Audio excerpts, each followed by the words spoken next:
D'abord, il faut parler des Oilers à Hartford. Ils ont connu une fin de saison tout à fait extraordinaire. Dur de se justifier là, parce qu'ils ont joué blessés, entre autres Picard, Delorme et Peter Stastny qui était malade. David Rochefort qui ont manqué la série au complet. Donc à ce niveau-là, disons que les Nordiques, naturellement, éprouvaient des ennuis marqués. Mais il y en a d'autres qui n'ont pas pris la relève. Là, bien, Anton Stastny qui a marqué le premier but dans cette série, ça a été peut-être le seul moment intéressant pour lui parce que lui, il a été l'une des véritables déceptions dans cette série contre les Oilers à Hartford. Ça, c'est au début du premier match. C'est ça, à Québec. Et ça s'est perdu, Pierre. Ça s'est perdu dans les 10 premières minutes de la première période, au moment où les Nordiques, là, ont à peu près tout fait excepté marquer. Il y a eu le but d'Anton, mais il aurait pu peut-être sortir de ces 10 premières minutes avec quelque chose comme 3 ou 4 buts. Mais par la suite, Liut a tenu le coup. Là, Liut qui est déjoué par Brent Ashton, ce qui créait l'égalité 2-2 dans ce premier match de mercredi dernier.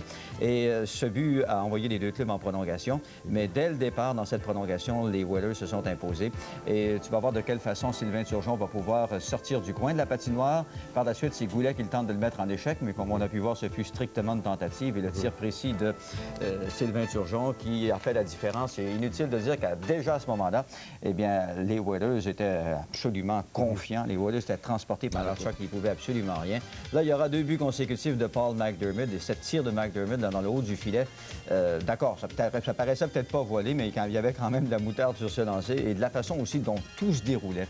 Il n'y a absolument, mais absolument rien qui a fonctionné pour les Nordiques dans cette série. Tout ce qu'ils ont tenté, les passes ou quoi que ce soit, il n'y avait absolument rien à faire. McDermott, là, qui est frappé finalement par un joueur d'avant, c'est Alain Côté qui est revenu finalement, mais il avait eu tout le loisir de travailler. Il a formalité. C'est effectivement le cas, justement, de cette rencontre où, dès le départ, au cours des 4 premières minutes, les Oilers ont marqué 2 buts rapides, dont celui de Dave Tippett en avantage numérique. Et Dave Tippett, c'est un très bon joueur et en unité spéciale, justement, au moment où les Oilers sont en désavantage, il accomplit un excellent travail. Ça, c'est le but qui a été accordé, mais on voit la rondelle là, qui est accrochée au patin de Mike Liut. Par la suite, il va y avoir une mêlée, mais effectivement, la reprise montre clairement que la rondelle n'a jamais pénétré dans le filet. Quand même, ça n'a pas changé grand-chose, mais à ce moment-là, c'était 5-3.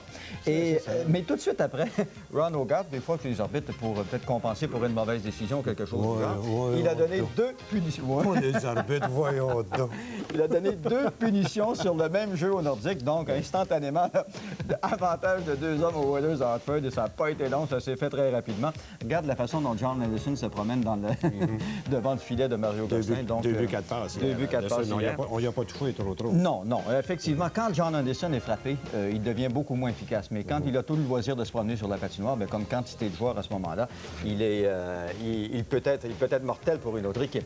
Et l'ambiance là-bas, bien, comme je te dis hier, c'était tout simple. On avait l'impression qu'il venait de gagner la Coupe Stanley. Mais là-bas, c'était les klaxons, les bars remplis, les gens montés dans les poteaux et tout. En fait, il y avait énormément d'ambiance. Beaucoup plus, je pense, qu'à Edmonton, quand les Oilers ont gagné leur 2e coupe l'an dernier. Ah, je comprends, oui.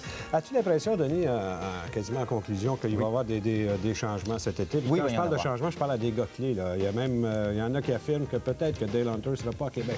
Bon, ça, c'est une grosse question. Moi, je suis convaincu qu'il va y en avoir des changements. Maurice Fillon n'a quand même pas d'habitude aussi de toucher au cœur de l'équipe. Donc, à ce moment-là, je ne crois pas. S'il y en avait un dans ce qu'on appelle le cœur de l'équipe qui pourrait partir, je n'en vois pas d'autre que Dale Hunter éventuellement.